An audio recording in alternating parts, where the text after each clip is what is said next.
तुम्ही विश्वनाथ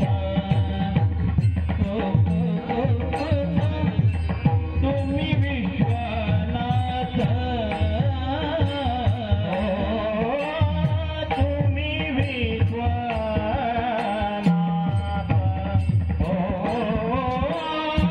तुम्ही विश्वनाथ दिनरंग मी अनाथ दिनरंग मी अनाथ दिनरंग मी अनाथ दिनरंग मी अनाथ दिनरंग मी अनाथ दिनरंग मी अनाथ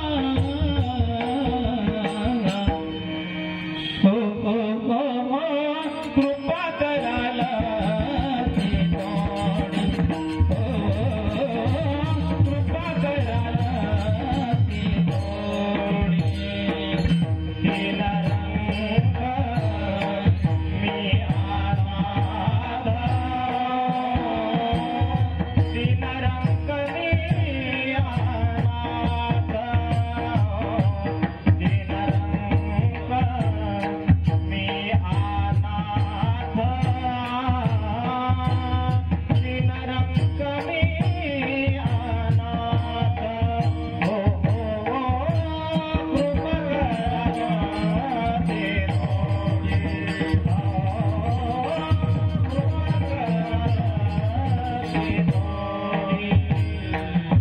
पाया पडिला बराडी बराडी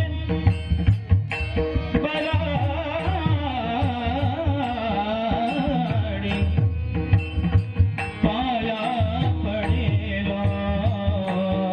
बराडी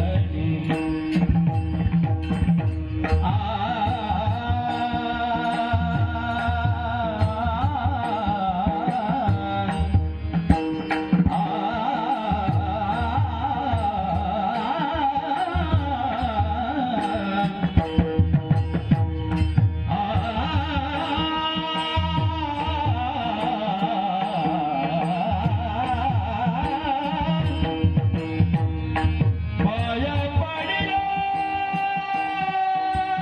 बराडी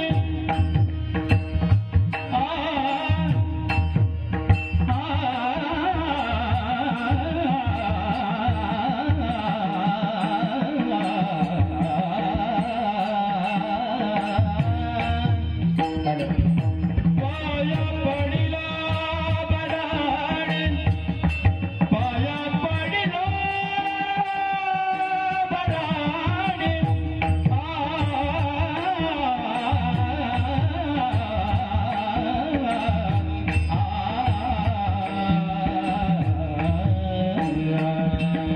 पाया पडिलो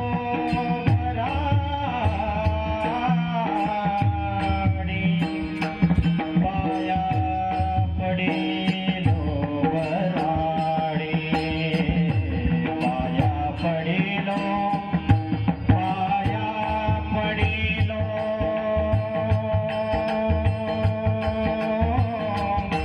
पाया पडिलो पाया पडिलो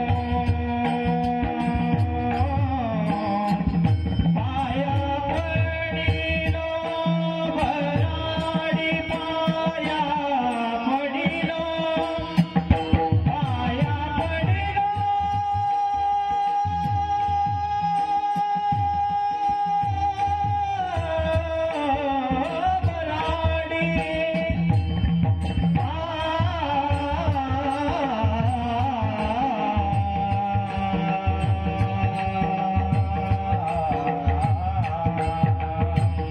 पाया पडिलो बराडी पाया पडिलो बराडी हो कृपा कराला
थोडी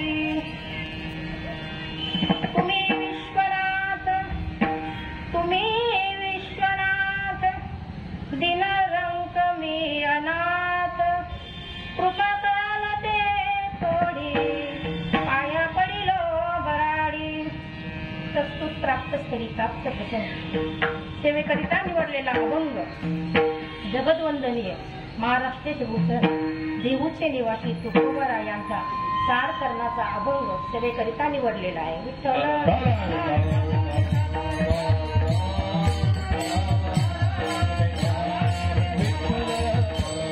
सेवेला प्रारंभ करा कुणी थोडा परिहार देण्याचा गर्दीचा असा सालाबादाप्रमाणे चालत असलेला अखंड हरिनाम सप्ताह आणि या सप्ताहातील यावर्षी 10वे वर्ष आणि वैकुंठवासी हरिभक्तपरायण मोक्षेंद्रनाथ महाराज वैकुंठवासी हरिभक्तपरायण नामदेव महाराज यांच्या कृपाशीर्वादाने आणि हरिभक्तपरायण माधव महाराज सोनवणे यांच्या आशीर्वादाने आणि हरिभक्तपरायण शीलाताई उमाकांत कडवे आणि उमाकांत मुरलीधर कडवे यांच्या आयोजनाने हा अखंड हरिनाम सप्ताह चालत आहे. आणि या सप्ताहातली तिसऱ्या दिवसाची सेवा माझ्यासारखा अज्ञान पामराचा वाटेला आलेला आहे आणि मात्र अभंग न्याय महात्माचा आहे. म्हणून मी पूर्ण अभंग पूर्ण व्यवस्थितच सोडून जाईल असंही मी म्हणत नाही आणि पूर्ण अभंग मी चुकीचा सोडत असंही मी म्हणत नाही. माझे ज्ञानोबर आहे तुकोबर आहे मला जशी बुद्धी देतील त्याप्रमाणे मी अजून चिंतन मांडण्याचा प्रयत्न करत आहे. मी काही कुठल्या वारकरी संस्थेत गेलेली नाही. आमची घराची एक परंपरा चालावी म्हणून मी छोटासा माझा एक प्रयत्न मी करत आहे. त्यामुळं मग जसं माझी बुद्धी देईल माझे ज्ञानोबा तुकोबा जशी मला बुद्धी देतील त्याप्रमाणे मी अभंगाचं चिंतन मांडण्याचा प्रयत्न करतो. साळुंकी मंजुळा बोलत सेवा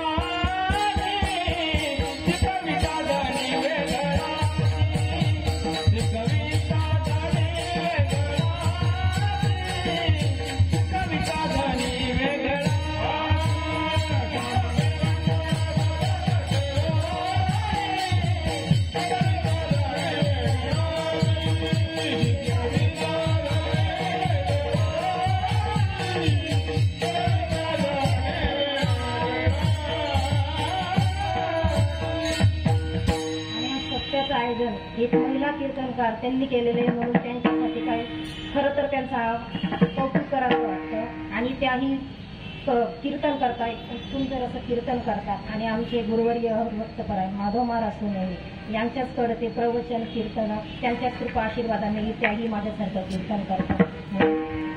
मला त्यांचं नवं वाटतं त्या म्हणजे महिला कीर्तनकार असून ते सप्ताह चालत आहेत. खूप नवलती गोष्ट. तुम्ही विश्वनाथ दिनरंक मी अनाथ कृपा कराल ते थोडी पाया पडिलो बरारी. या अभंगामध्ये तुकोबर आहे काशी विश्वनाथा म्हणजे आपला शंकर भगवान भोळे शंकर म्हणतो आपण त्यांना. या अभंगामध्ये त्यांनी देवाला तुम्ही या शब्दाने संबोधले आणि स्वतःला त्यांनी काय वापरलंय मी म्हणून या अभंगामध्ये ते देवाला म्हणताय तुम्ही विश्वनाथ आणि स्वतःला काय म्हटलंय दिनरंक मी अनाथ. तुम्ही विश्वाचे नाथ आहात आणि मी कसा आहे दिनरंक आणि अनाथ. तुम्ही विश्वनाथ दिनरंक मी अनाथ कृपा कराल ते थोडी पाया पडिलो बरारी. ते तुकोबर देवाला म्हणताय की तुमची कृपा आम्हाला असू द्या कृपा कराल ते थोडी पाया पडिलो बरारी. या ठिकाणी बराडी शब्दाचा अर्थ भुकेला तुमची कृपेची आम्हाला भूक लागलेली त्याच्यामुळे तुमची कृपा आमच्यावर असू द्या कृपा कराल ते थोडी पाया पडिलो बरारी. काय उणे तुम्हा पाशी मग तुम्हाला देवाला म्हणताय देवा तुम्ही षड्गुण ऐश्वर रहित मी परमात्मा हा तुमच्याकडे काय कमी सगळं तुमच्याकडे पण आम्हाला थोडं पाहिजे का कृपा कराल ते थोडी पाया पडिलो बराडी. म्हणून आम्हाला थोडं पाहिजे अल्प पाहिजे.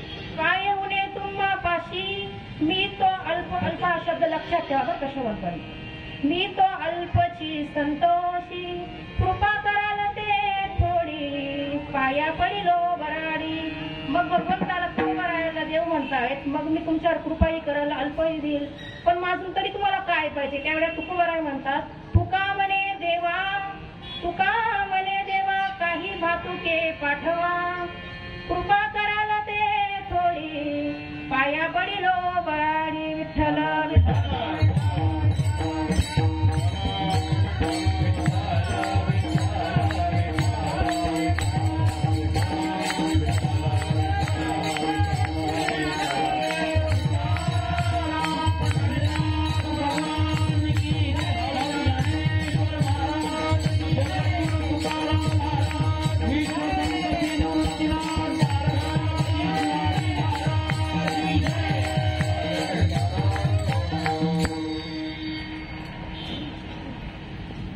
म्हणून तुकोबराय देवाला म्हणताय तुम्ही विश्वनाथ. आणि कुठेतरी आपल्याला जर वाटत असेल की त्या विश्वनाथाची, त्या बोडेशंकराची, आपल्या देवाची आपल्यावर जर कृपा व्हावी वाटत असेल तर देवाची आपल्याला प्रार्थना करावी लागते. आणि प्रार्थना ही शक्ती की देवाकडे आपल्याला नेते, देवाच्या जवळीक आपण असू शकतो या प्रार्थनेने. आणि इतर साधनांमध्ये साधकाला देवाकडे जावं लागतं, पण प्रार्थनेमध्ये एवढी शक्ती आहे का देवाला साधकाकडे यावं लागतं. म्हणून तुकोबा महाराज म्हणताय तुम्ही विश्वनाथ दिनरंक मी अनाथ. म्हणून त्यांनी देवाला मोठेपणा दिलेला आहे आणि स्वतःला त्यांनी लहानपणा घेतलेला आहे. म्हणून कुठंतरी आपण पण लहान झालो पाहिजे, आपण पण लहानपण घेतलं पाहिजे. पण सध्याच्या काळात लहानपण कोणी घेतच नाही. आणि खऱ्या अर्थाने लहानपण हे मोठेपण आहे. लहानपण देगा देवा, लहानपण देगा देवा, लहानपण देगा देवा,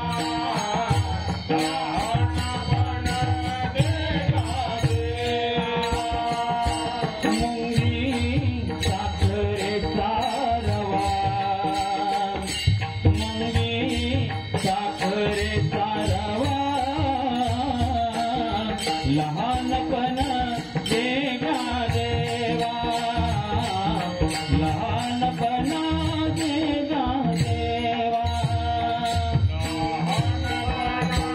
देगा देवा, लहानपण देगा देवा.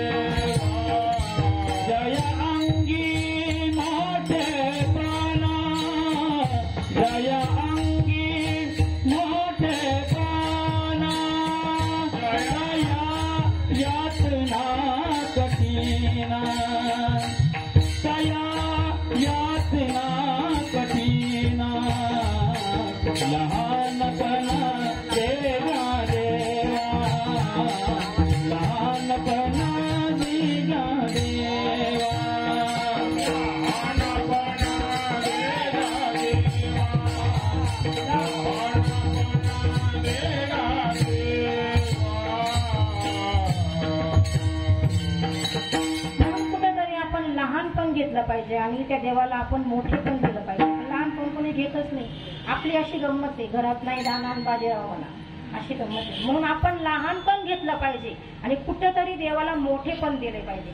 माझ्या तुकोबारायांमध्ये एवढी नम्रता होती, आपण म्हणतो ना घरी कधीतरी कुठून कुठून कुठून कुठून नम्रता भरली असं म्हटलं तरी चालेल. एवढे माझे तुकोबाराय नम्र होते. नम्र झाला भूता तेने कोंडिले अनंता, एवढे माझे तुकोबाराय नम्र होते. तरी त्यांनी देवाला मोठेपणा दिला, स्वतःला लहानपण घेतलेलं आहे. म्हणून आपण कुठेतरी लहान झालं पाहिजे. लहान झाल्याशिवाय देवाची आपल्यावर कृपा होणार नाही. आपण जर मोठं झालं तर देवाची कृपा कशी झाली. आपण जरी घरात जरी वावरत असतो तरी आपण मोठ्या माणसाला आदरार्थी बोलत असतो. त्याप्रमाणे आपण देवाला सुद्धा आदरार्थी बोललं पाहिजे, त्यांचा आदर केला पाहिजे, त्यांना कुठेतरी मोठेपणा दिला पाहिजे. तुम्ही विश्वनाथ, तुम्ही विश्वनाथ दीनरंक मी अनाथ, कृपा कराल ते थोडी पाया पडिलो बरारी. विश्व केवढं मोठं आहे सांगता येईल का कोणाला. विश्व विश्व एवढं मोठं आहे की आपली मनाची जरी गवसणी घातली त्याला तरी घालता येणार नाही, एवढं विश्व मोठे. आणि विश्वाचे 3 चालक म्हणजे स्वर्ग, मृत्यू आणि पाताळ. आणि या तिघांचं एक 14 भुवन, 14 भुवनांचं एक ब्रह्मांड. आणि असे एकही नाही, अनंत ब्रह्मांडे, अनंत ब्रह्मांडे उदर, अनंत ब्रह्मांड उदरी, आकनंदादरी, हरी हा बालकनंदादरी,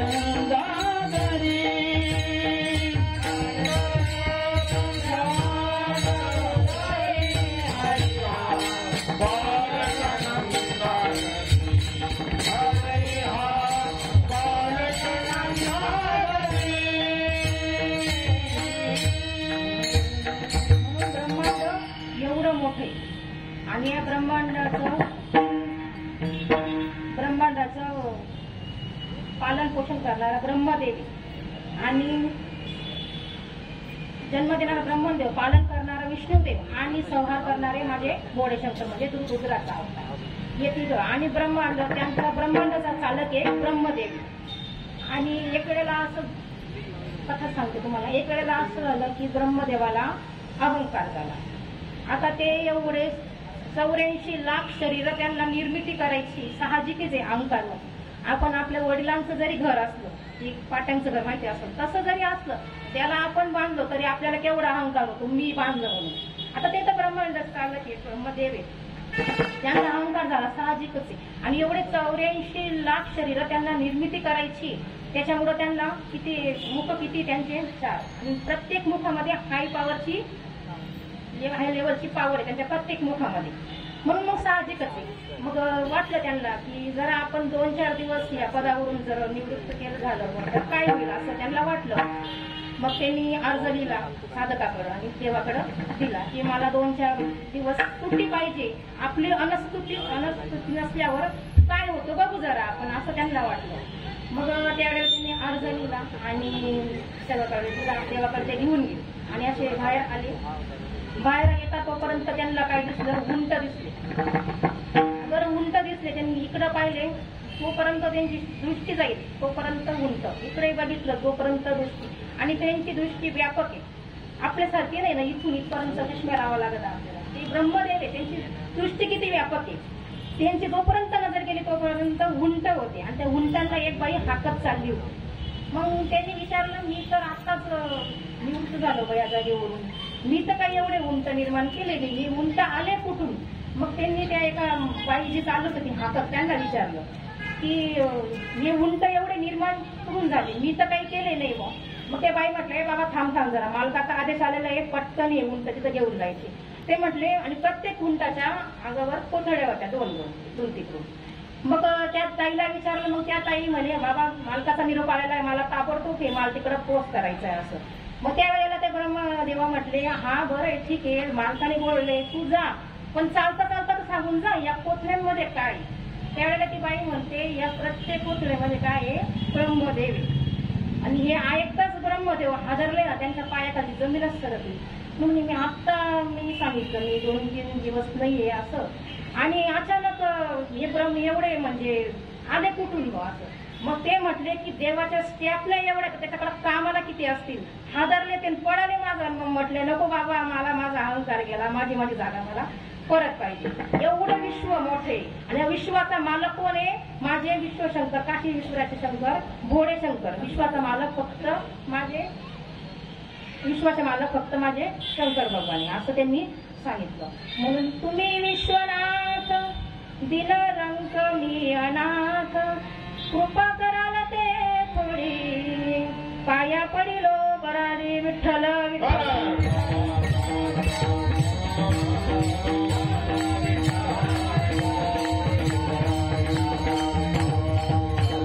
शंकर भगवान इतके मोठे दैवत आहे. आणि देवाविषयी जर आपल्याला प्रेम निर्माण करायचं असेल मनामध्ये, तर आपल्याला ते काही कुठल्या बाजारात भेटणार नाही. ते काही बाजाराचा भाजीपाला नाही कुठेही भेटायला. त्याच्यामुळं तुम्ही म्हणाल नाशिकला भेटेल, तिथे नाही भेटणार. तुम्ही म्हणाल धुळे, पाचोरा, जळगाव, भुसावळ इकडे भेटेल, ते कुठंच भेटणार नाही. ते फक्त आपल्याला संतांकडं आणि देवाच्या कृपा झाल्यानंतरच ते प्रेम आपल्या आतमध्ये निर्माण होऊ शकतं. म्हणून माझे शंकर भगवान इतके गोडे दैवत आहे, इतके गोडे की त्यांना फक्त काय लागत, स्तुती केली का ती इतके प्रसन्न होता. मग तुम्ही त्यांना काही मागा. इतके माझे दैवत, भोळे दैवत आहे शंकर भगवान. एक दृष्टांत सांगते तुम्हाला. दक्ष राजा माहिती असं, दक्ष राजाची मुलगी सती ती भगवान शंकराला दिलेली होती. आणि मग भगवान शंकर दक्ष राजाचे कोण झाले, जावई. मग दक्ष राजाकडे यज्ञ असं मोठा कार्यक्रम ठेवला आणि कार्यक्रम चालू होता. कार्यक्रम ठेवला, सगळे देवादिकांना सगळ्यांना आमंत्रण दिलं आणि शंकर भगवानला आमंत्रण काही दिलं नाही. का थोडा त्यांचा भांडण झालेलं होतं असं म्हणून. आता शंकर भगवानचं काय भांडण झालं होतं ते मला माहिती, पण तुमच्यातलं मला काही माहिती नाही. म्हणजे त्यांनी काय बोलवलं त्यांना की सगळे देवगण येणार आहेत. आणि शंकर भगवानचा अवतार कसा आहे, गळ्यात काय आहे त्यांचा, कृष्णा आणि अंगावर वस्त्र वगैरे कसं आहे. मग त्यांना ते वेगळं वाटतं, त्या कारणामुळे त्यांनी बोलवलं नाही. मग सती माता आल्या शंकर भगवानाकडे आणि त्यांना म्हटले की आपण माझ्या वडिलांकडे कार्यक्रम आहे, आपण जाऊ तिथं कार्यक्रमाला, असं त्यांनी सांगितलं. मग तेव्हा शंकर भगवान म्हटले की तुझ्या वडिलांनी काही आपल्याला आमंत्रण दिलेलं नाही, त्याच्यामुळं मला काही यायचं नाही. मग ते म्हटले अहो विसरले असतील. ते म्हणे नाही तसं नाही, तसं असतं तर त्यांनी आतापर्यंत परत कोणाला तरी निरोप पाठवला असता, पण त्यांच्या मनातच आपल्याला जायचं नाहीये तर आपण कशाला जायचं, समोरच्याला जर आपण नको येत आपण कशाला जायचं. तरी ते शंकर भगवान सती मातेला म्हटले की मी तर काही येऊ शकत नाही, पण तुला जायचं असेल तर तू जाऊ शकते, तू जाशील तरी मी तुला नाही म्हणणार नाही आणि तू नाही जाणार तरी तुला मी जा म्हणणार नाही, तुझ्या मनाला वाटेल ते तू कर. आणि आपलं महिला म्हणलं तर असे नाही म्हटल्या तरी जाता. इथं तर हो म्हटल्यावर त्या लगेच गेल्या ना, लगेच गेल्या. आणि मग शंकर भगवाननी त्यांच्यासोबत दूत पाठवले, गण पाठवले आणि मग नंदी वगैरे असं पाठवले. गेले तिथं गेले आणि मग त्यांच्या आईने त्यांचं स्वागत केलं, त्यांच्या बहिणी होत्या त्यांनी सगळ्यांनी स्वागत केलं. त्यांना जरा आनंद झाला, बरं वाटलं. पण पुढे गेले, पुढे त्यांचे वडील त्यांना दक्ष राजा दिसले. पुढे गेले आणि मग दक्ष राजाने त्यांना पाहून त्यांना आश्चर्यचकित झालं की यांना तर मी काही बोलवलेलं नव्हतं पण या आल्या असं त्यांना वाटलं. मग ते थोडे नाराजच झाले. मग सती मातेच्याही मनात आलं, पण त्या मध्ये जाऊ द्या आपण जाऊ. आईने स्वागत केलं ना आपलं, आई ते गेल्या. मध्ये गेल्या तर ते मध्ये गेल्यानंतर त्यांनी पाहिलं की शंकर भगवानासाठी यज्ञ कुंड नाही, शंकर भगवानासाठी आहुती नाही. त्याच्यामुळे त्यांना इतका संताप झाला आणि ते बघताच त्यांना असं वाटलं की जरी हे शरीर दक्ष राजा म्हणजे माझ्या वडिलांकडे जाऊन भेटलेलं असेल, पण माझा पती देवाचा काय झालेला आहे, अपमान झालेला आहे, त्याच्यामुळे हे शरीरही मला नकोय. आणि त्यांनी काय केलं, तिथं जे यज्ञ चालले होते त्या यज्ञ कुंडातच त्यांनी काय टाकली, उडी टाकली आणि स्वतःला जाळून घेतलं, भस्म करून घेतलं. आणि मग त्यांच्यासोबत हे गण वगैरे आलेले होते ते सगळे शंकर भगवानाकडे गेले आणि मग त्यांनी त्यांना सांगितलं की सती मातेने काय केलं, सगळं काय घडलेलं होतं प्रकार त्यांनी तिथं त्यांना सांगितला. शंकर भगवानला संताप झाला, त्यांनी त्यांच्या जटा आपटल्या आणि जटा आपटतात त्याच्यात वीरभद्र नावाचा गण तयार झाला आणि त्याला सांगितलं जा आणि दक्ष राजाच्या इथलं चालू असलेलं सगळं यज्ञ भस्माभूस करून टाक, तिथं सगळं यज्ञाचं हे करून टाक असं त्यांनी सांगितलं. सगळे गण आले. मग वीरभद्र नावाचा गणही आला, तो आला, त्याने सगळं यज्ञ कुंड वगैरे सगळे हे करून टाकले. दक्ष राजाला मारलं, शेवटी त्यांचं मुलकच तोडलं, दक्ष राजाचं मुलकच तोडलं आणि घेतलं आणि त्या यज्ञ कुंडात टाकून दिलं, मुलक डायरेक्ट जाळून टाकलं. आणि मग तोपर्यंत शंकर भगवानही आले, त्यांनी सती मातेला उचललं त्या कुंडातून आणि असं खांद्यावर टाकलं आणि ते चौथे फिरू लागले सगळीकडं सती मातेला घेऊन. मग आता अवंत चालू केलेलं होतं, यज्ञ तर चालू केला आता आणि त्याची सांगता झालीच पाहिजे, यज्ञाची सांगता झालीच पाहिजे. म्हणून मग सांगता करायसाठी यजमान पाहिजे. मग यजमान तर आता नाही. मग सगळे देव विचार करायला लागले आता काय करावं. मग शंकर भगवानाकडे गेले. काय केलं असेल देवांनी, काय नाही महाराज, फक्त स्तुती केली देवाची, फक्त स्तुती. मी पहिलेच सांगून गेली मला बघायची, माझा देव इतकं घोड आहे त्याला फक्त स्तुती लागते. मग काही नाही. मग देव गेले शंकर भगवानाकडे आणि त्यांना सांगितलं की यज्ञ आपण चालू केलेला आहे त्याची सांगता झाली पाहिजे. मग शंकर भगवान म्हटले मग अडचण काय, करा ना, मी तर बसतो. पण ते यजमान नाहीये, यजमान पाहिजे ना, ज्यांनी चालू केलेलं ते यजमान पाहिजे. म्हटलं बरं बरं बरं बरं आणा. आणलं. पण मग यजमानाचं मुलकं तोडलेलं होतं. म्हणजे मग आता मुलकं नाहीये कसं करावं, म्हणजे आणा कोणाचं तरी मुलकं.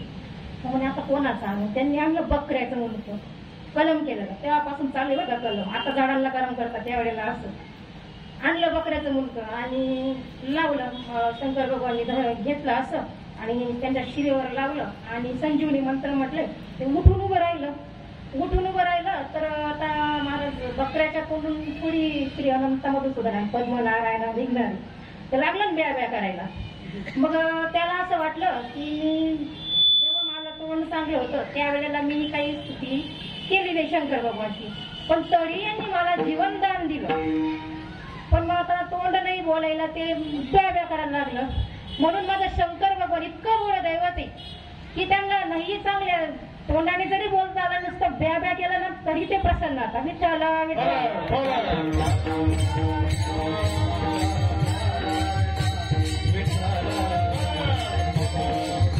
म्हणून जर आपल्याला जर चांगलं बोलता येत नसेल तर वाईटही बोलू नये. आणि जोपर्यंत तोंड चांगलं आहे तोपर्यंत त्या शंकर बाबाला चांगलंच म्हणा. इतकं गोड दैवत आहे. आणि नाही जरी चांगलं म्हटलं नुसतं ते बघण्यासारखं ब्या ब्या केलं ना तरी ते प्रसन्न होतात. पण आता सध्याच्या काळात जरा वेगळंच चाललेलं आहे. आता आपणच विचार करा ते बकऱ्याने नुसतं ब्या ब्या केल्याने ते शंकर भगवान त्यांच्यावर इतके प्रसन्न आहेत. तर मग आता बाकीचे तर त्यांना काय सांगावं खातात. त्यांच्यावर ते देव किती कोपत असतील. विठ्ठल विठ्ठल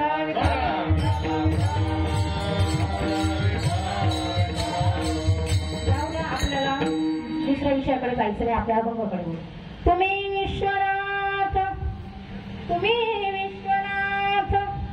दिनरंग मी अनाथ कृपा कराल ते थोडी पाया पडिलो बराडी. म्हणून मी ह्या विश्वात जे सगळं आहे ते फक्त भोळे शंकर देवाचं आहे. सगळं आपलं काहीच नाही. आपण म्हणतो हे माझं आहे याच्यातला काही विषय आपला नाही. हे सगळं ते देवाचं आहे. चराचरात देव नटलेलं आहे. सगळं हे भगवान शंकराचंच आहे. आता हा कपडा आपल्या अंगावरचा या कपड्यात काय या कपड्या कशापासून बनलेला आहे. तंतूपासून. तंतू कोणापासून आलेले कापसापासून.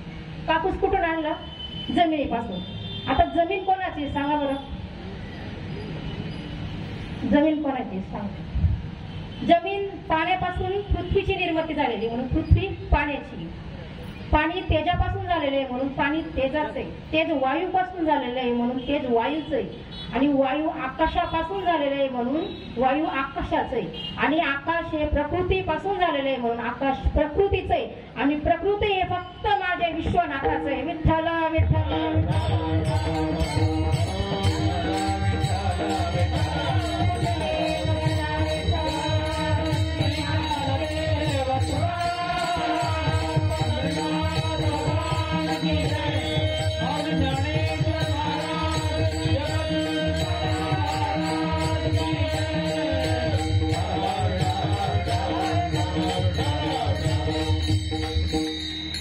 जगात जे हे कधीही आपलं म्हणू नका. हे सगळं ते देवाचं आहे.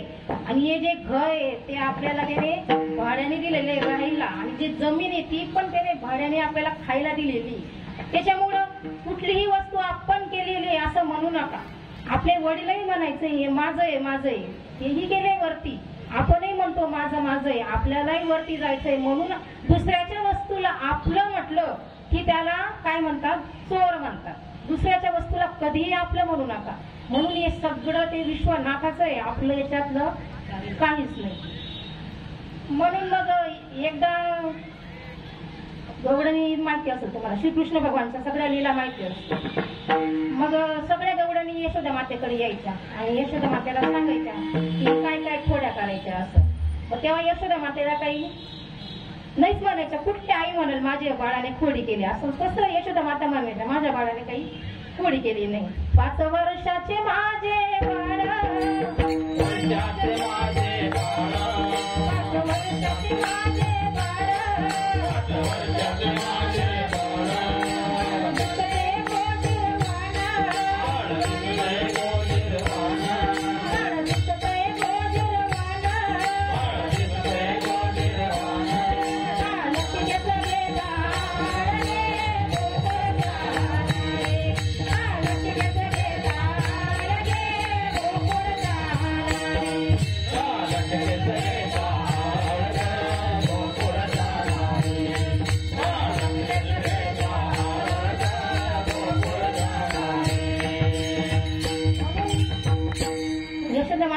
माझ्या बाळाने काही खोड्या केल्या. बऱ्याचशा गवळणी आल्या, बऱ्याचशा खोड्या त्या दाढी वेणीची गाठ वगैरे तुम्हाला सगळं माहिती. मी एकच खोड तुमच्या पुढे मारणार आहे. एक आजीबाई होत्या आणि त्या आजीबाई आल्या यशोदे मातेकडे. आणि त्या आजीबाईंनी सांगितलं की यशोदे तुझ्या बाळाने माझी खोडी केलेली आहे. मग त्या यशोदे माते बाहेर आल्या आणि त्यांनी सांगितलं की काय खोडी केलेली आहे. पहिले त्या आजीबाईंनी त्यांना सांगितलं की तुला भरपूर गवडणी येतात सांगायला, पण तू काय त्यांचं ऐकत नाही, म्हणून माझं ऐकशील का? मी तुझ्या आईसारखी आहे ना. मग म्हणे हो ऐकल म्हणे. मग आता यशोदे मातेने जर त्यांना सांगितलं तुम्ही माझ्या आईसारखे, मी ऐकल, मग ऐकावं लागणारच आहे. म्हणून मग त्या आजीबाईंनी सांगितलं माझे केस बघ ओके दिसताय, पांढरे दिसताय ना, हे असेच झालेले आहे का? आपण आपल्याला कधीतरी आपण वावरत असताना आपल्याला जुने लोक म्हणतात बाई बाई ऐक ग माझे केस असेच काही वाईट झालेले, सफेद झालेले, पांढरे झालेले असं ते म्हणतात. त्याप्रमाणे त्या आजीबाई त्यांना म्हटल्या. मग म्हणे काय म्हणे बघ त्या आल्या बाहेर, यशोदे माता बाहेर आल्या आणि मग आल्यानंतर त्या म्हटल्या हे बघ म्हणे त्यांच्या गालावर 5 बोटं उमटलेली होती आजीबाईच्या गालावर. मग ते म्हटले की काय ग बाई तुझे नवरे वगैरे मारलं काय तुला? म्हणले ग बाई माझं नवरा लई चांगला आहे, माझं रोज लुगडी धुतो असे त्या आजीबाई म्हटले. म्हणे कोणी केलं हे? मग म्हणे हे तुझ्या श्रीकृष्णाने केलं म्हणे. मग श्रीकृष्णाने केलं. मग यशोदा मातेला संताप झाला, त्यांनी जोरात आवाज दिला श्रीकृष्ण असं जोरात त्यांनी आवाज दिला. मग ते बाहेर आले, श्रीकृष्ण भगवान बाहेर आले आणि बाहेर आल्यानंतर ते म्हटले काय ग आई तू गाडी 1ला 2ला म्हटली असते तरी मला कळलं असतं, तू 5-5ला का म्हणून राहिली असं ते म्हटले श्रीकृष्ण भगवान यशोदे मातेला. मग ते म्हटले यशोदा माता त्यांना म्हटली की कृष्ण मी गंभीर आहे, मी रागात आहे, तू जास्त काही बोलू नको. मग त्यावेळेला म्हटले श्रीकृष्ण भगवान त्यांची मस्करी करायला ते म्हटले बरं आहे ठीक आहे माणसाने गंभीर व्हावं, गंभीर झालं पाहिजे म्हणे. मग आता काय सांग म्हणे. मग त्यांनी विचारलं की या आजीबाईच्या गालावर तूच मारलेलं आहे का? मग श्रीकृष्ण भगवान म्हटले हो मीच मारलेलं आहे, कालच मारलेलं आहे, ताजे 100% खरं आहे असं ते यशोदे मातेला श्रीकृष्ण भगवान सांगायला लागले. मग म्हणे का मारलं? मग त्या श्रीकृष्ण भगवान म्हणतात सगळं मलाच विचारते का नाही, आजीबाईला विचार ना काय झालं म्हणून. मग त्यावेळेला मग आजीबाईंना विचारता यशोदे माता काय झालं असं. मग त्यावेळेला त्या म्हटल्या बाई मी माझ्या घरी बसलेले होते आणि हा बाबा गाडी घेऊन माझ्या झोपडीच्या वर बसलेला होता, आणि मला माझ्या झोपडीला तो पेटवत होता काडी लावून. मग मी म्हटले अरे बाबा मी गरीब आहे, माझी छोटीशी झोपडी, मी दिवसभर रानात कामाला जाते, कापूस गोळा करते, त्या झोपडीत ठेवते आणि तो झोपडीत ठेवते, माझी एवढी झोपडी गरीबाची, तू कशाला जाडतो त्याला, ये बाबा खाली. श्रीकृष्ण भगवान आले खाली, सावध राहा बरं का महाराज. श्रीकृष्ण भगवान आले खाली आले आणि मग ते म्हटले की बाबा असं नको करू, माझी झोपडी असं नको करू. मग त्यावेळेला श्रीकृष्ण भगवान म्हटले पुढे या. म्हणे काय? म्हणे घर कोणाचं आहे? मी कशावर सांगते लक्ष द्या बरं का, मालकावर सांगते, आपल्या याच्यात काही नाही त्याच्यावर सांगते, मुद्दा लक्षात ठेवा. पण हे घर कोणाचं आहे? म्हणे माझं आहे. म्हणे पुढे या थोडं. हे घर कोणाचं आहे? म्हणे माझं आहे. म्हणे अजून पुढे या. हे घर कोणाचं आहे? म्हणे माझं आहे. जी दिली ना तारकण उकलं जी दिली ना तारकण त्यांनी. मग त्या यशोदा माते म्हणायला लागले तर तू असं का केलं? श्रीकृष्ण भगवानला म्हणायला लागले की असं काय केलं? त्यावेळेला ते श्रीकृष्ण भगवान म्हटले म्हटल्या हे घर माझं आहे, पण हे माझं नाही, हे फक्त विश्वनाथाचंच आहे. जो कोणी याला माझं म्हणन त्याला हे असंच होणार आहे. आई तुलाही मी सावध करतो, तू जरी माझं म्हटली कुठल्याही वस्तूला तर तुला पण हेच होणार आहे. त्याच्यामुळं मग दुसऱ्याच्या वस्तूला माझं म्हणू नये. दुसऱ्याच्या वस्तूला माझं म्हणलं की चुकलं. विठ्ठल विठ्ठल विठ्ठल.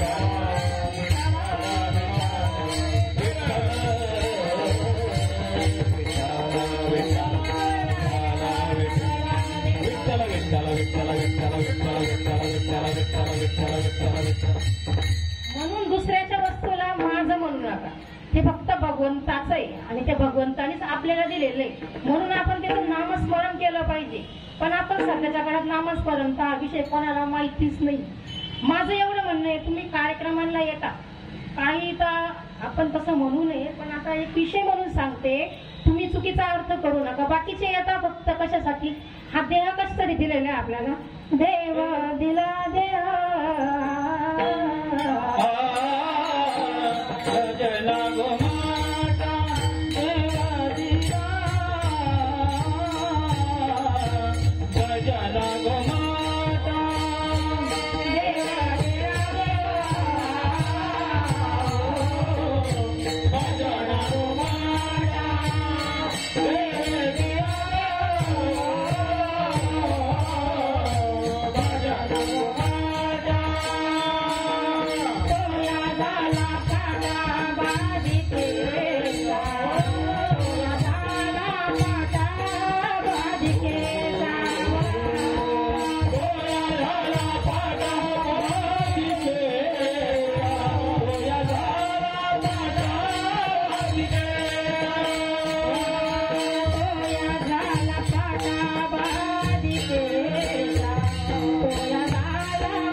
कशासाठी दिलंय आद्य?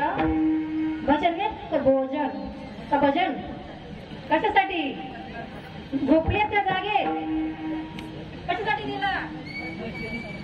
भजनासाठी. आणि आपण वापरण्यासाठी करतोय, भोजनासाठी. भोजन करू नका असं मला नाही म्हणायचं, पण तुम्ही या कार्यक्रमाला येता अर्धे म्हणजे निम्मे लोक तर भोजनासाठीच येतात. आपल्याला काही कोणाचं खायचं काढायचं नाही. पण एक विषय मेन म्हणजे तुम्ही भोजनही करा, पण कीर्तन प्रवचनात आल्यानंतर, सप्त्यात आल्यानंतर तुम्ही 60% भोजन करा, पण 40% जरी परमार्थातला विषय नेला ना तरी तुमचं जीवनाचं सार्थक झाल्याशिवाय राहणार नाही. विठ्ठल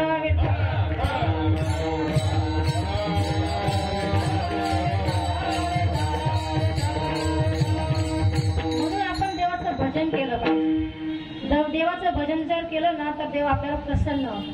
सदानाम घोष करू हरिकथा तेने सदा चित्ता समाधान. काय चित्ता समाधान? मग आपण जर देवाचं भजन केलं तर आपल्या चित्तात काय होणार आहे? समाधान. आणि चित्तात समाधान झालं, देवाचं जर भजन केलं तर काय न हे केले एका चिंतिता विठ्ठले. मग काय ते देवाचं भजन केलं काय नाही होत. मग तुम्ही जे मागशाल ते होईल. आणि मग एवढं जर केलं आपण सदानाम घोष काय न हे केलं, एवढं जर केलं तर कालच ताईंनी अभंग घेतला होता. एवढं जर सगळं केल्यावर काय होणार आहे? अवघेची त्रैलोक्य आनंदाची आता चरणी जगन्नाथ चित्त ठेले. एवढं जर केलं तर माझे शंकर भगवान विश्वनाथ प्रसन्न होतीलच आपल्यावर. कारण की ते फक्त कृपे, फक्त आपल्याला कृपा, आणि ते फक्त भावाचे भुकेले. देव भुलला भावाचे, देव भुलला भावाचे,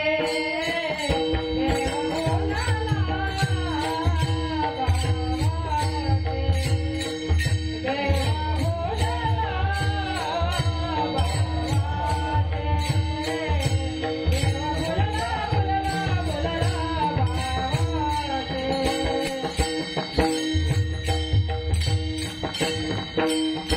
म्हणून त्या देवाचं आपण चिंतन केलं पाहिजे, नामस्मरण केलं पाहिजे. आणि माझ्या विश्वनाथा म्हणजे आपण जे म्हणतो हे माझं हे माझं हे, एवढ्या 7 मजली बिल्डिंग हे आपण केलेलं हे आपण केलेलं. माझं कोणाला म्हणतात? ज्याच्या इच्छेने सगळं होतं पण त्याला काही करावं लागत नाही, याला म्हणतात मालक. म्हणून हे जे सृष्टी निर्माण झालेली आहे फक्त त्या देवाने केलेली आहे. म्हणजे त्याच्या ठिकाणी मी मगाशी तुम्हाला ब्रह्मदेवाचं उदाहरण देताना सांगून गेली, तर त्याच्या स्टेप नाही एवढं, त्याच्याकडे कामाला किती असतील. म्हणून जे आपण जे सगळे जे जीव आहोत हे फक्त त्यांनी कामाला लावलेले, हे सगळं त्यांनी करून घेतलेलं आहे. ते वरतीच बसलेले पण त्यांनी सगळं करून घेतलेलं. म्हणून हे आपण केलं हे असं चुकीचंही म्हणू नका. कोणाचे घर हा देह कोणाचा, कोणाचे घर हा देह कोणाचा, कोणाचे घर हा देह कोणाचा, घर हा देह कोणाचा. आत्मा रामच्याचा जोडीदार, आत्मा रामच्याचा जोडीदार, आत्मा रामच्याचा जोडीदार.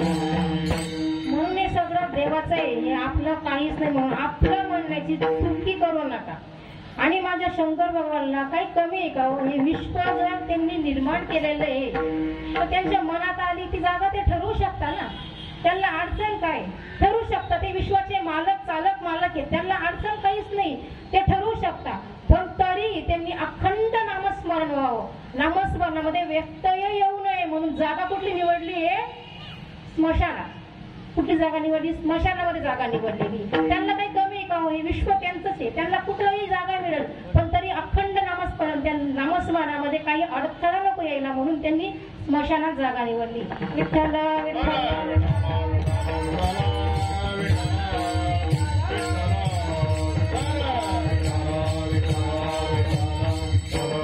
म्हणून त्या देवाची आपल्याला जर कृपा होऊशी वाटत असेल आपल्याला तर त्या देवाचं आपण नामस्मरण केलं पाहिजे. आता प्रत्येकाच्या जीवनात काहीतरी अपूर्णता असते. जीव आहे त्याच्या ठिकाणी अपूर्णता ही आहेच. असा या भूतलावर, या अग्नितलावर असा एकही जीव नाही का तो अपूर्ण नाही. जीव आहे तिथं अपूर्णता ही आहेच. आता आमचे सोपान महाराज उत्कृष्ट म्हणून वाजवतात. त्यांना म्हटलं शेवटची बळी ते म्हणा चालेल का? ही काय अपूर्णता. आता आमचे महाराज छान चाल म्हणतात. त्यांना म्हटलं जय विठ्ठल नंतर तुमचं पुढचं कीर्तन तुम्ही वाजवा, जमल का? ठीक आहे. त्यांच्या ठिकाणची अपूर्णता आणि या वाजनातलं आणि या गाण्यातलं मला काही कळत नाही, ही माझ्या ठिकाणाची अपूर्णता. आता तर मग तुम्हाला जरा बरं वाटलं असं, म्हणून यांचं सांगितलं, आता माझं सांगितलं. आता ऐका, या वाजनातलं आणि या गाण्यातलं आणि या कीर्तनातलं तुम्हाला काही या तुमच्या ठिकाणची काय अपूर्णता आहे. विठ्ठल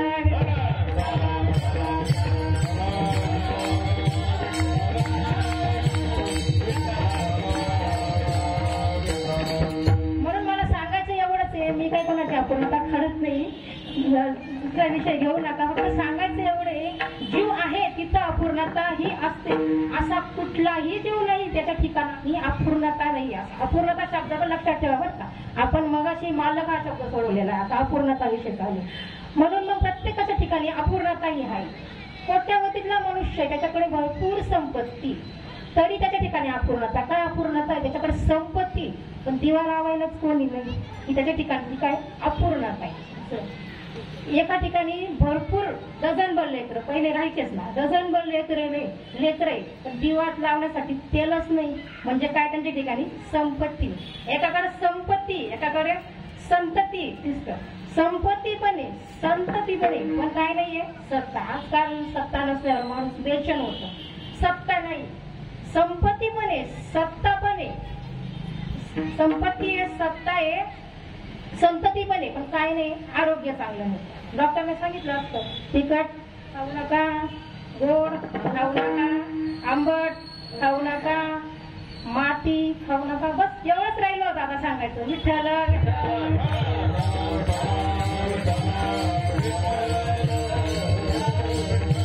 म्हणून जीवाच्या ठिकाणी अपूर्णता ही आहे. आणि ही अपूर्णताची ही आपण स्वतःहून निर्माण केलेली, ती पहिल्यापासून नव्हती, ती आपण स्वतःहून निर्माण केलेली. आणि ती आपण कशी निर्माण केलेली आहे मी याचं सैद्धांतिक तुम्हाला उत्तर देते. सच्चिदानंद असताना, चैतन्य असताना, व्यापक असताना, सुख दुःखातीत असताना, अवित अस्मिता राग द्वेष अभिनय पंचक्लेश मुक्त असताना स्वतः जीवाला काय समजतो? मर्क समजतो, परिचिन्न समजतो, संकोचित समजतो. संकोचने कारे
प्रत्येकाच्या जीवनात अपूर्णता ही आहे. आणि त्याने स्वतःहून निर्माण केलेली, ती पहिल्यापासून नव्हती. आणि ती कशी निर्माण केलेली आहे? या जीवाला आपण देवापेक्षा वेगळं समजतो, त्याच्यामुळे ही अपूर्णता आपल्या जीवनात निर्माण झालेली. आणि ही अपूर्णता जी आहे ती कशामुळे निर्माण झालेली आहे? आपण आपल्या स्वतःला कुठल्या तरी गावाचा, कुठल्या तरी जातीचा, कुठल्या तरी वर्णाचा, कुठल्या तरी देहाचा असं काहीतरी समजत असतो. बरं, काही असलं आणि काही असल्यावर समजलं ते वेगळं आहे. म्हणजे काही नसताना आपण स्वतःला काहीतरी समजत असतो, आणि काही असलं आणि समजलं तर ते विशेष आहे. पण काही नसल्यावर आपण स्वतःला काहीतरी समजत असतो. त्याच्यामुळे ही अपूर्णता आपल्या जीवाच्या जीवनात काय झालेली आहे? निर्माण झालेली आहे. आणि विठ्ठल विठ्ठल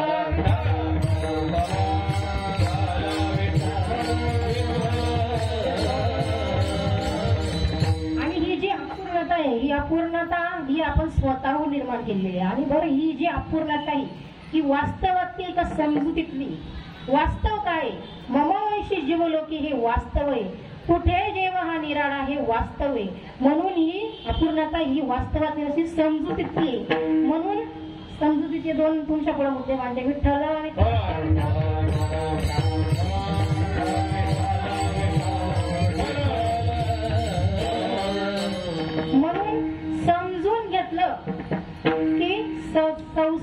यशस्वी होतो आणि समजूत बदलली तर परमार्थ यशस्वी होतो.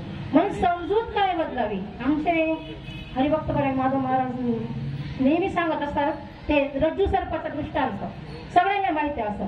पडलेली काय असते दोरी, काय वाचतं सर्प, आणि मग ती दोरी आहे आणि तो आपल्याला काय वाचतो सर्प वाचतो. मग ते सर्प आपल्याला दोरी आपल्याला सर्प वाचते, पण मग ती काय आहे दोरी. मग ते काय कशाने आपलं बाद होईल. ज्याच्या ज्ञानाने ते भासतं त्याच्या ज्ञानानं ते बाद होतो. म्हणून विठ्ठला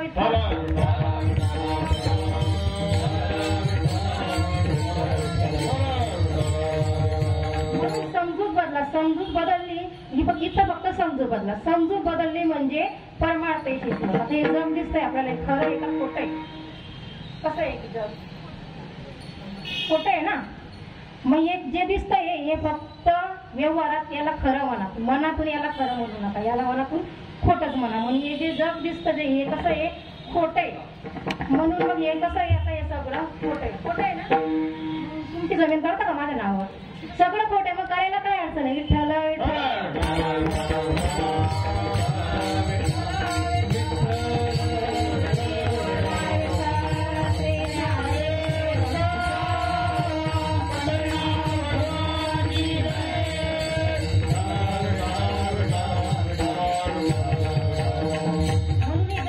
आपल्याला खोटं, पण हे सांगायला सोपं आहे, पण मग ते प्रत्यक्षात कठीण आहे.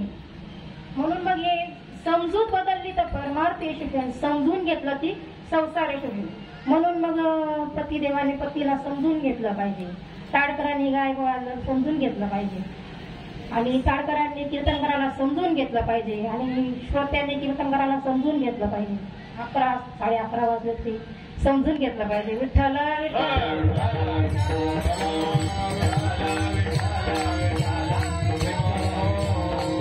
अजून 2 प्रकार तुमच्या पुढे आणते मी. पॉलिसी माहिती का. पॉलिसी जगात चांगली पॉलिसी कुठली माहिती आहे का कोणाला. ते पैसे गुंतवतात त्याला पॉलिसीच म्हणतात ना. जीवन विमा. आता ऐका मी सांगते तुम्हाला पॉलिसी. जगात इतकी कुठलीही चांगली पॉलिसी जगात अशी विठ्ठल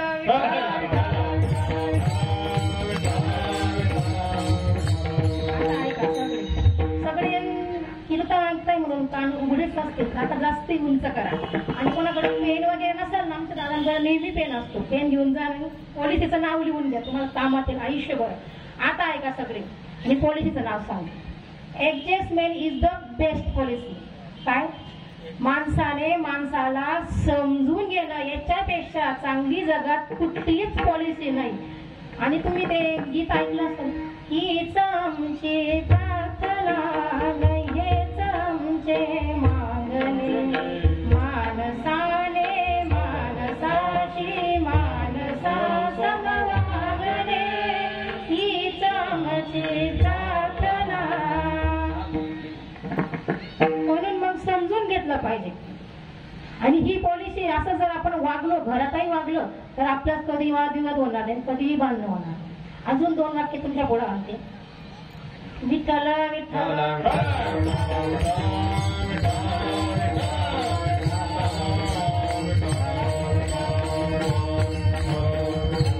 आणि ही अपूर्णता ही ती आपण स्वतःहून निर्माण केली. आणि एक तर चांगलं सुंदर उदाहरण माझे तुकोबाराय सांगला. घेऊन या छंद माझे माझे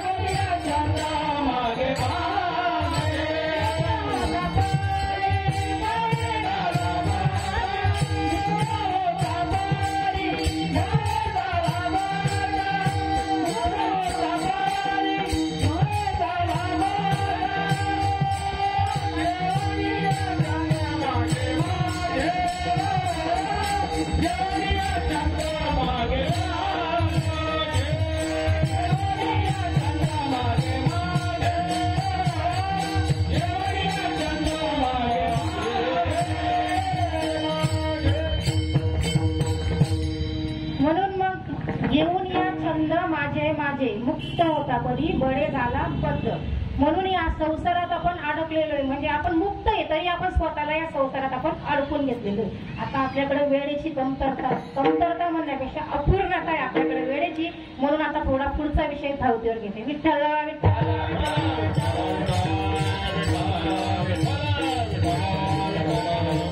तुम्हाला मीठ माहिती का? मीठ बोरेच्या पाण्यापासून होतं की विहिरीच्या पाण्यापासून होतं? समुद्राच्या पाण्यापासून. जेव्हा समुद्राला भरती येते त्यावेळेला ते समुद्राचं पाणी असं ओसांडतं बाहेर आणि समुद्राच्या आजूबाजूला काय असतात? खाड्या असतात. ते जेव्हा त्याला भरती येते तोपर्यंत ते पाणी असं ओसांडतं आणि त्या खाडीत जातं आणि ज्या वेळेला त्याला आहुती येते त्यावेळेला ते पाणी आतमध्ये येतं. पण हे पाणी काही त्या खाडीला सोडत नाही, तो काही त्या खाडीला सोडत नाही आणि मग तो तिथंच असतो. मग त्याच पाण्यापासून मीठ काय बनतं? मी सांगतो तुम्हाला. त्याच पाण्यापासून मीठ काय बनतं? समुद्राचं काय आहे? पाणीच आहे. खाडीचं काय आहे? पाणीच आहे. पण याच पाण्यावर काय प्रक्रिया केली जाते? काय केली जाते? ते त्याच्या मूळ अथांग जलाशयापासून वेगळं होतं. म्हणून वेगळं झाल्यामुळं त्याला काय बनावं लागतं? मीठ. तुम्हाला लईच नाद आहे वेगळं व्हायचा. आज तरी त्या गणपती बाप्पाच्या मंदिरात शपथ घ्या आणि म्हणा की आजपासून वेगळं नाही व्हायचं. विठ्ठल विठ्ठल.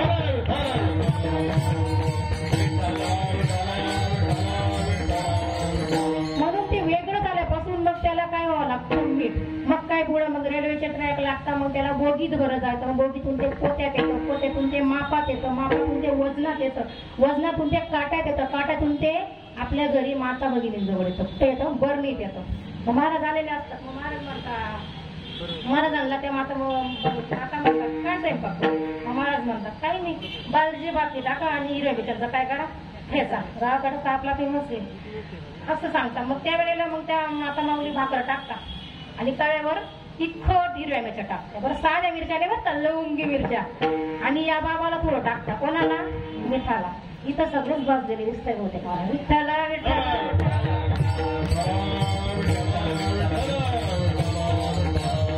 थोडं त्याला टाकतात आणि त्या तिखट मिरच्यांसोबत त्या तव्यावर त्याला असा भाजतात. लई जीव जात असेल त्यालाच भाजतात आणि मग ते खाली उतरून घेतात, ताटलीत उतरून घेतात. आणि पूर्वीच्या वेळेला काही मिक्सर नव्हती. काय होतं? पाटावरून त्या काढता आणि त्या वरवट्या आणि त्या पाटामध्ये त्याला असा रगडता की त्याचं मग ते काय ठेचाच बनवता. मी तर मिठाचं आणि पाण्याचं सांगायला आले असेल का? माझा मुद्दा एवढाच, वेगळं झाल्यापासून काय होतं? वेगळं झाल्यापासून हे दुःख सहन करायला. मग काय? मग ते बरणीतून मापात, मापातून पोल्यात, पोल्यातून ते काट्यात, मजनात, मापात एवढ्या वेदना सहन करावं लागतात. कशामुळं? आपल्या आत्मस्वरूपापासून वेगळं झाल्यामुळं. म्हणून या जीवाला आपण देवापासून वेगळं समजतो, त्याच्यापासून वेगळं राहतो. त्याच्यामुळं आपल्याला काय होतं? ही अपूर्णता आपल्या जीवाच्या ठिकाणी निर्माण होते. मग या जे पाणी ते जलाशयापासून वेगळं झालेलं आहे, मग हे आता ही अपूर्णताच्या जीवनामध्ये जी निर्माण झालेली मग ती पूर्णताला कशी येईल? म्हणून मग काय करायचं? त्या मिठाने कमरेला दगड बांधायचा आणि त्या समुद्रात काय टाकायची? उडी टाकायची. आता मिठाला कंबर असतं का? मिठाला कंबर.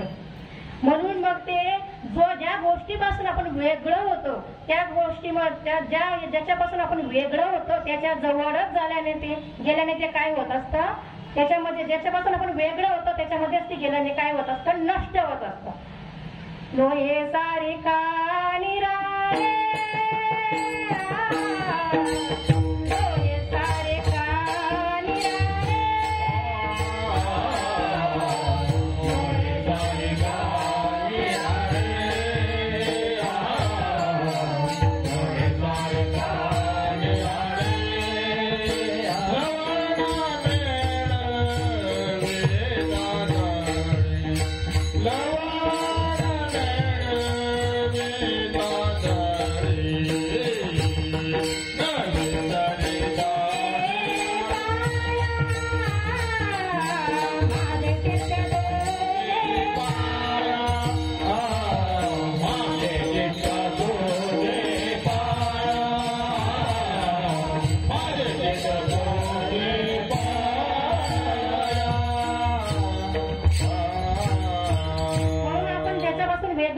त्याच्यातच आल्याने ते नष्ट होतं. आणि आपण जर म्हटलं एक हत्ती बनवून आणा मिठाचा आणि त्याला समुद्रात आंघोळ घालून आणा, होईल का ते शक्य? कालवनाची कुंजरी सुदलिया लवण सागरी होयची ना माघारी परतो जैसी. जर हातीला आपण समुद्रातून आंघोळ करून आणली तर येईल का? ते त्याच्यापासूनच बनलेले आहे, ते त्याच्यातच गेल्याने काय होतं, नष्ट होतं. आता वेळेप्रमाणे मी जरा धावता विषय घेते. अजून 2 मुद्दे तुमच्या पुढे. परमार्थात आल्यानंतर भौतिक अपूर्णता आणि आध्यात्मिक अपूर्णता. मग भौतिक अपूर्णता काय? भौतिक अपूर्णता ही फक्त आपल्या प्रारब्धाने नष्ट होत असते, पण आध्यात्मिक अपूर्णतामध्ये आपला द्वैत गेला पाहिजे, आपला भेद गेला पाहिजे, त्याच्यानेच नष्ट होते. विद्यार्थ्यांना भौतिक अपूर्णताचं सांगते मी. प्रारब्ध अनुकूल झालं की काय होतं. विद्यारण्य स्वामी सारखा पंचदशी सारखा ग्रंथ लिहिल्याने विद्यारण्य स्वामी त्यांना धनाची आवश्यकता होती. त्यांनी 36 वर्ष गायत्री मंत्राचा जाप केला. कशासाठी? धनाच्या प्राप्तीसाठी. गायत्री मंत्राचा त्यांनी जाप केला, पण त्यांच्या प्रारब्धात नव्हतं म्हणून त्यांना भेटलं नाही. शेवटी त्यांनी 37व्या वर्षी संन्यास घेतला. 37व्या वर्षी संन्यास घेतला आणि मग ते जेव्हा ध्यानाला बसले त्यावेळेला त्यांच्या पुढं धनाचा ढीग लागला. मग ते संतापले, हे धन माझ्या पुढे कोणी ठेवलं? ते संतापले, हे धन माझ्या पुढे कोणी ठेवलं असं. त्यावेळेला लक्ष्मी माता त्यांच्या पुढे प्रकट झाल्या आणि त्या म्हटल्या की हे धन मी दिलेले. मग ते म्हटले, मला जेव्हा धनाची गरज होती, जेव्हा आवश्यकता होती, त्यावेळेला मला हे धन मिळालं नाही. माता या धनाला मी काय करू? आणि संन्यासाचा नियम आहे, संन्यासी झाल्यानंतर त्याने द्रव्याला स्पर्श सुद्धा देखील करू नये. मग या धनाचं मी आता काय? मग त्यावेळेला लक्ष्मी माता म्हटल्या,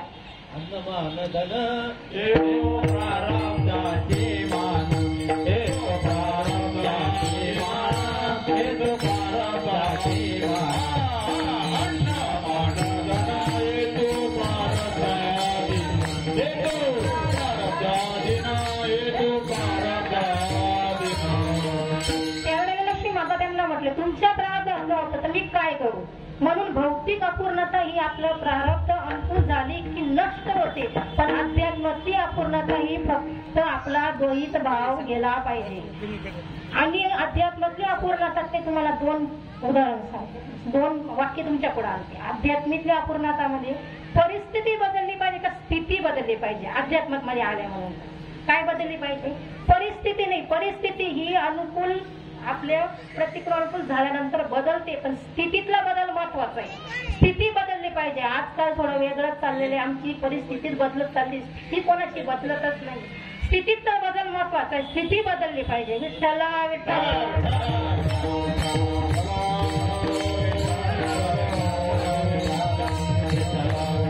तुम्ही विश्वनाथ दिनरंग मी अनाथ कृपा करायला ते थोडी पाया पडिलो बराडी. म्हणून कुठंतरी आपल्याला वाटत असेल की देवाची आपल्याला कृपा व्हावी, त्या देवाची आपल्याला कृपा व्हावी, तर मग सर्वसामान्य माणसासाठी, सर्वसामान्य माणसाच्या कृपेसाठी आपल्या जीवनाची राख रांगोळी करू नका. एक तर त्या विश्वेश्वराची कृपा झाली पाहिजे, नाही तर देव मानव संतांची कृपा झाली पाहिजे. म्हणून कुठंतरी आपल्याला जर वाटत असेल आपल्यावर कृपा झाली पाहिजे देवाची, तर त्या देवापुढे आपण त्यांची उत्कृष्टता आणि आपली निकृष्टता त्या देवापुढे प्रकट झाली पाहिजे. अभंगाची पहिल्याच्या तुम्ही विश्वनाथ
मागचा अभंग सोडवला, फक्त तुम्ही विश्वनाथ मालकावर सोडवला. आता पण पुढचं दिन रंग मी अनाथ. मी बघ, तुम्ही विश्वनाथ दिन रंग मी अनाथ. म्हणून विठ्ठल विठ्ठल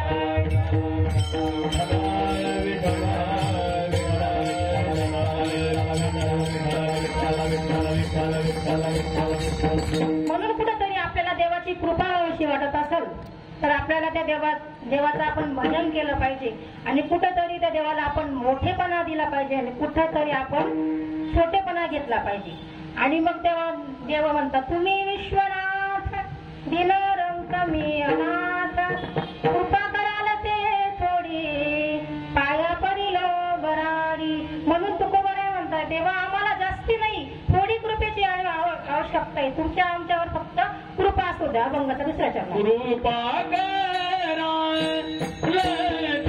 थोडी, कृपा करालती थोडी, कृपा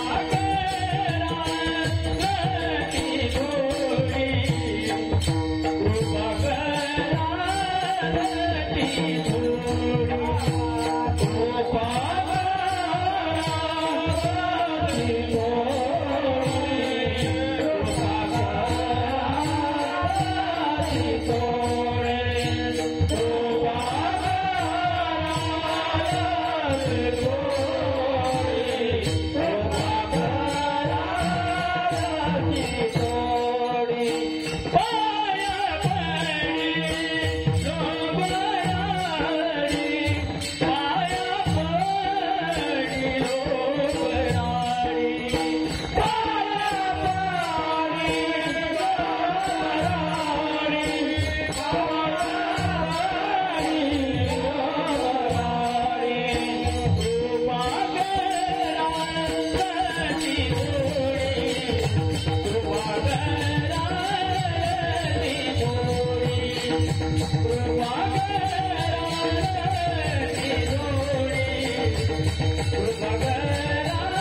कृपा तुमची कृपेची आम्हाला भूक लागलेली, कृपा कराल ते थोडी पाया पडिलो बराडी. म्हणून देवा तुमच्यावर आम्हाला कृपा असू द्या आणि जास्त नाही, थोडी कृपेची आवश्यक, थोडस अल्पच द्या. अभंगाच्या तिसरा चरण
भगवंताची आपल्याला कृपा व्हावी वाटत असेल तर आपल्याला भगवंताचं भजन करावं लागतं. विठोबा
दिनरंग मी अनाथ कृपा कराल ते थोडी पाया पडिलो बराडी. म्हणून तुकोबराय देवाला म्हणताय तुम्ही विश्वाचे नाथ आहे, तुमच्याकडं काय कमी. षडगुणेश्वर रहित माझा भगवान परमात्मा आहे, तुमच्याकडं काय कमी. तुम्ही विश्वनाथ दिनरंग मी अनाथ. म्हणून तुम्ही आमच्यावर काय करा, थोडीशी कृपा करा, जास्ती करू नका, थोडी कृपा कराल ते थोडी पाया पडिलो बराडी. म्हणून तुम्ही आमच्यावर काय करा, कृपा करा. आणि किती करा. काय उणे तुम्हा पाशी, काय उणे तुम्हा पाशी, मी तर अल्पची संतोषी. म्हणून तुकोबराय देवाला म्हणतायत आम्हाला जास्ती कृपेची आवश्यकता नाही, आम्हाला फक्त अल्प थोडीशी अशी कृपा दे, आम्हाला जास्ती कृपेची गरज नाही. मग नंतर देवाला तुकोबरायांना देव म्हणतात. देवाला तुकोबरायांना देव म्हणतात. तर तुम्हाला देव तरी काय, तेव्हा तुकोबराय म्हणतात देवाला, देवा तुझ्याकडे काय कमी. षडगुण ईश्वर रहित माझा परमात्मा आहे. ऐका. यश कीर्ती औदार्य ज्ञान वैराग्य ऐश्वर्य हे साई गुण्याने वसती जेत म्हणून तो भगवंत. देवा तुझ्याकडे काय कमी आहे, देवा तुझ्याकडे काय कमी आहे, तुझ्याकडे सगळंच आहे, त्याच्यामुळे तुम्ही फक्त आमच्यावर थोडीशी कृपा करा. म्हणून तुकोबराय म्हणताय तुका म्हणे देवा, तुका म्हणे देवा काही भातुके पाठवा. म्हणून तुकोबराय म्हणताय भातुके पाठवा. आता भातुके या शब्दाचा अर्थ तुका म्हणे देवा, तुका म्हणे देवा, तुका म्हणे देवा,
शेवटचे 5-10 मिनिटं बाकी आहे. उठू नका बरं का कोणी.